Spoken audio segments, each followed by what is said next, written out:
క్రీస్తునాథుని యందు ప్రియమైన సహోదరి సహోదరులారా, నేడు మనము ధ్యానించబోయే ప్రధాన అంశం దైవిక అధికారం అత్యున్నత స్థానానికి సోపానం.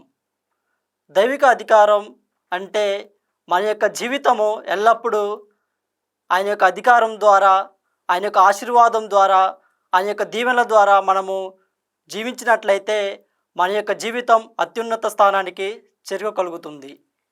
అదేవిధంగా మన యొక్క జీవితము ఎల్లప్పుడూ ప్రభు యొక్క వాక్యానుసారంగా జీవిస్తూ ఉండాలి.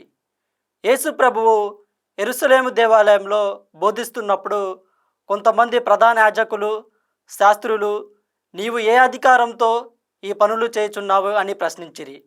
అయితే యేసు ప్రభువు వారిని నేరుగా సమాధానం చెప్పకుండా వారికి సత్యము అనేది ఎల్లప్పుడూ మనుషుల హోదాలో లేదు, అది దేవుని యొక్క ప్రణాళికపై ఉంటుందని ప్రభువు తెలియపరుస్తున్నాడు.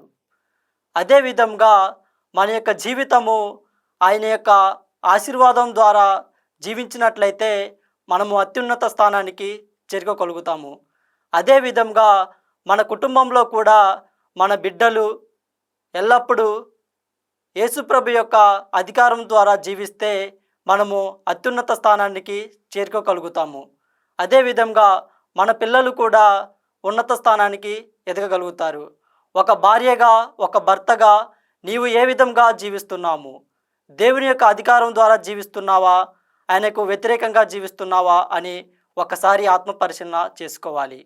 కావున నేడు మార్కు సువార్తలో కూడా యేసు ప్రభువు నీవు దైవిక అధికారం ద్వారా జీవిస్తే నీ యొక్క కుటుంబము, నీ యొక్క జీవితము అభివృద్ధి చెందుతుంది.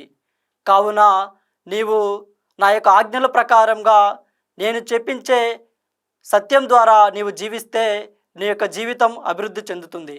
కావున ఇకనైనా మనము దేవుని యొక్క వాక్యానుసారంగా జీవిస్తూ, దేవుని యొక్క సత్యాన్ని ఆలకిస్తూ, మనము ఇతరులతో సత్యంగా జీవిస్తూ ఉండాలి. మనము ఎక్కువ శాతం మనతో స్నేహితుల ద్వారా, మన కుటుంబంలో ఉండే ప్రతి ఒక్క బిడ్డ ద్వారా అసత్యం చెబుతూ, అబద్ధాలు చెబుతూ జీవిస్తూ ఉంటాము. కావున మన యొక్క జీవితము అత్యున్నత స్థానానికి చేరుకోవాలంటే ముఖ్యంగా నీవు నిజాయితీగా, సత్యంగా జీవించాలి. కావున ఇకనైనా మనము నీతిగా, నిజాయితీగా జీవిస్తూ, ప్రభు యొక్క దైవిక అధికారం ద్వారా జీవిస్తూ మన యొక్క జీవితాన్ని అత్యున్నత స్థానానికి చేరుకోవాలని ప్రార్థించుకుందాం. ఆమేన్.